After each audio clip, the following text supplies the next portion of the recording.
ترمیمات ہیں وہ آفیشیلی شروع ہو گئی ہیں، لیکن بڑا سوال یہ ہے کہ آپ جموں کشمیر سے آتے ہیں تو وہاں کے کون سے بڑے مسائل ہوں گے یا کون سے بڑے موضوعات ہوں گے جن کو آپ پارلیمنٹ کے سٹیج پر اٹھانے کی کوشش کریں گے؟ دیکھیں، لوگوں کی جو بڑی تعداد ہے انہوں نے تو ہمیں اسی لیے چنا ہے کہ ہم جو اس وقت کشمیر کے حالات ہیں، سیاسی حالات جو ہیں خاص طور پہ، ہم اس کے بارے میں پارلیمنٹ میں بھی اور پارلیمنٹ کے باہر جو ہمارے خدشات ہیں، جو لوگوں کی خواہشات ہیں، ان کے بارے میں ہم اظہار کریں. زیادہ ہماری پریارٹی جو ہے وہ رہے گی.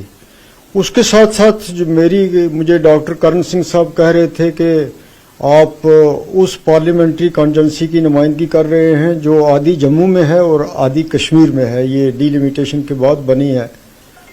تو جو جموں کا حصہ ہے وہاں اس سیاسی معاملات کے بغیر وہاں انفراسٹرکچر کی بڑی کمی ہے. ہندوستان کو آزاد ہوئے آج 75 سال سے زیادہ ہو گئے ہیں، لیکن اگر بنیادی طور پہ آپ وہاں دیکھیں تو ہائی ویز کا اتنا برا حال ہے.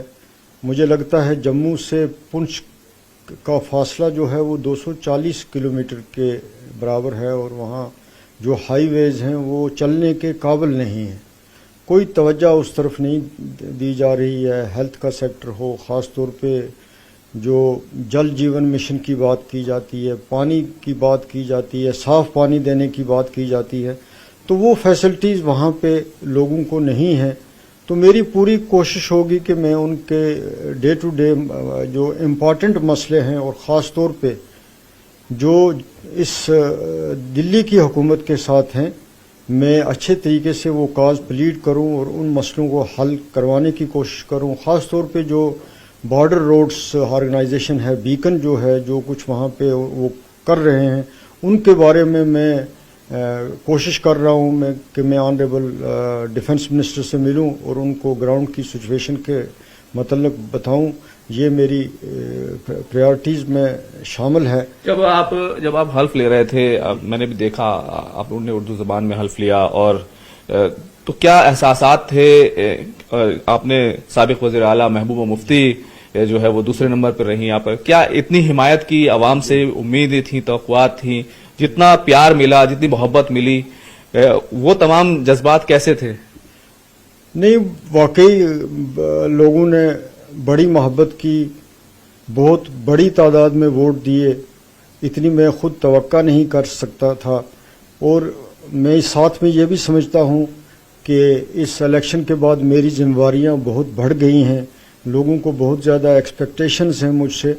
تو میری یہ پوری کوشش ہوگی کہ میں ان کی جو خواہشات ہیں ان پہ پورا اتروں. یہ میرا فرض ہے، اور اس فرض کو پورا کرنے کے لیے میں پوری کوشش کروں گا. تبدیلیاں ہوئی ہیں ملک میں، نئی سرکار بنی ہے، جموں کشمیر میں بھی بڑی تبدیلی ہونے جا رہی ہے. جس طریقے سے الیکشن کی سگبراہٹ ہے، ووٹر لسٹ فائنل کی جا رہی ہیں. وزیر اعظم خود شری نگر گئے تھے. وزیر داخلہ امت شاہ بار بار کہتے رہے ہیں پہلے الیکشن اور پھر اس کے بعد ریاست کا درجہ بحال ہوگا. نہیں، الیکشن تو چونکہ پرائم منسٹر نے سری نگر میں کہا ہے، تو اس کے بعد ہمیں الیکشن نہ ہونے کے بارے میں کوئی خدشہ نہیں ہے. اب تو ڈیفینیٹلی الیکشن ہوں گے، اور مجھے لگتا ہے کہ اگست کے مہینے میں اس کی ابتدائی کام جو ہے وہ شروع ہو جائے گا. اور یہ ان کو ویسے بھی سپریم کورٹ نے بھی کہا ہے سپٹمبر تک کمپلیٹ کرنا ہے.